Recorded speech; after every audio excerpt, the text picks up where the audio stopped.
দ্বীপ জেলা ভোলাতে এখন প্রতিনিয়ত বাড়ছে বিভিন্ন খামারের সংখ্যা। আর তার মধ্যে আজ আমি একটি গরুর খামারে চলে এসেছি, যেখানে দেশের মাটিতেই পালন করা হয়ে থাকে বিভিন্ন বিদেশি জাতের গরু।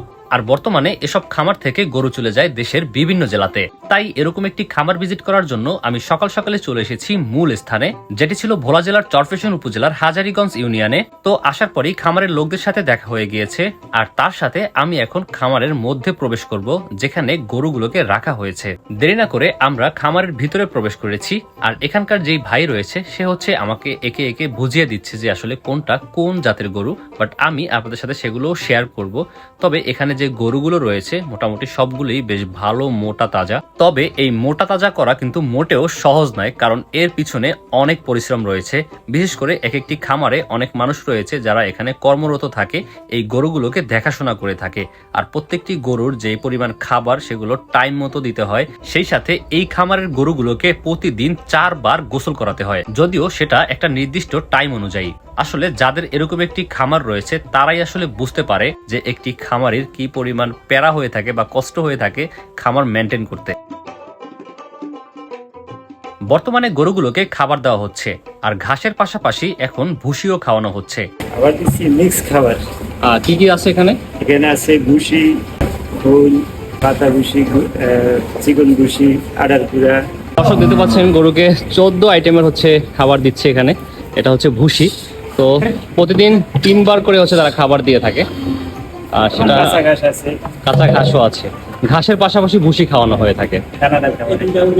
এই গরুটা হচ্ছে খামারের সবচেয়ে বড় গরু, যেগুলো এবার কোরবানিতে বিক্রি করা হবে। তবে গরুটিকে আমরা বাহিরে নামিয়ে আপনাদেরকে বেশ ভালোভাবে দেখাবো। আসলে এই যে গরুটা দেখতে পাচ্ছেন এটা হচ্ছে বার্মা জাতের গরু। সেটা হচ্ছে আমাদের এই জেলাতে কিন্তু পাওয়া যাচ্ছে, তারা এখানে পালন করে থাকে। এবার খামারের সবচেয়ে বড় গরুটাকে আমরা বাহিরে নিয়ে যাচ্ছি, আর আপনাদেরকে দেখাবো গরুটা কি পরিমাণ বড় বা মোটা তাজা। তো দেখতে পাচ্ছেন গরুটাকে ধরে রাখা যাচ্ছে না, দুজন মিলে এটাকে বেশ ভালোভাবে সামলানোর চেষ্টা করতেছে। আসলে বিগ সাইজের গরু, তাই কন্ট্রোল করা বেশ টাফ হয়ে যাচ্ছে। বন্ধুরা, এই গরু সহকারে খামারের প্রত্যেকটি গরুই কিন্তু কোরবানির ঈদ উপলক্ষে বিক্রি করা হবে। আপনারা চাইলে খামারের মালিকের সাথে যোগাযোগ করে এই গরু কিনতে পারেন। সেক্ষেত্রে তাদের নাম্বারটা আমি কমেন্ট বক্সেও দিয়ে দিয়েছি এবং স্ক্রিনেও দিয়ে দিয়েছি, প্রয়োজনে যোগাযোগ করতে পারেন। চিটাং থেকে আসছি আমি। চিটাং থেকে আসছেন? ফটিয়াদানা। ফটিয়াদানা থেকে। আপনি মূলত এখান থেকে গরু কিনে সেগুলো কি করবেন? এগুলো গরু এখান থেকে চিটাং নিয়ে যাবো আমি। চিটাং নিয়ে যাবেন? আচ্ছা দর্শক, চিটাং থেকে হচ্ছে এই আঙ্কেল আসছে গরু কেনার জন্য আমাদের ভোলা জেলাতে। গরুটা কত টাকায় বিক্রি করতে চাচ্ছেন? আশা করি 4 লক্ষ টাকা ইনশাআল্লাহ। 4 লক্ষ টাকা? জি, 4 লক্ষ টাকা বিক্রি হবে ইনশাআল্লাহ। খামারের নামটা কি? সময় একদম ফার্ম।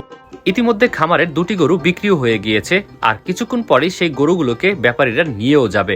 এখানে পাশাপাশি আরো একটি গরু রাখার জায়গা রয়েছে, যেখানেও বিভিন্ন জাতের গরু রয়েছে। বিশেষ করে শাহিওয়াল, ফিজিয়ান, বার্মা ও অস্ট্রেলিয়ান সহ দেশীয় বিভিন্ন গরু রয়েছে। একটু আগে যেই গরুগুলো বিক্রি হয়েছে সেগুলো ট্রাকে করে এখন নিয়ে যাওয়া হবে। যদিও ট্রাকে করে এক জায়গা থেকে অন্য জায়গায় নিয়ে যাওয়া মোটেও সহজ নয়। বেশ অভিজ্ঞতার সহিত গরুগুলোকে ট্রাকে উঠানো হলো। বন্ধুরা, বেশ ভালো লাগলো, নিজের জেলাতে প্রথমবারের মতো এরকম একটি গরুর খামার ভিজিট করেছি। আর এই জায়গাটি হচ্ছে ভোলা জেলার চরফ্যাশন উপজেলার চেয়ারম্যান বাজার, হাজারীগঞ্জ ইউনিয়ন, সিদ্দিক মিয়ার দোকান। তো আজ এ পর্যন্তই। ভালো থাকবেন সবাই, দেখা হবে নতুন ভিডিওতে। আল্লাহ হাফেজ।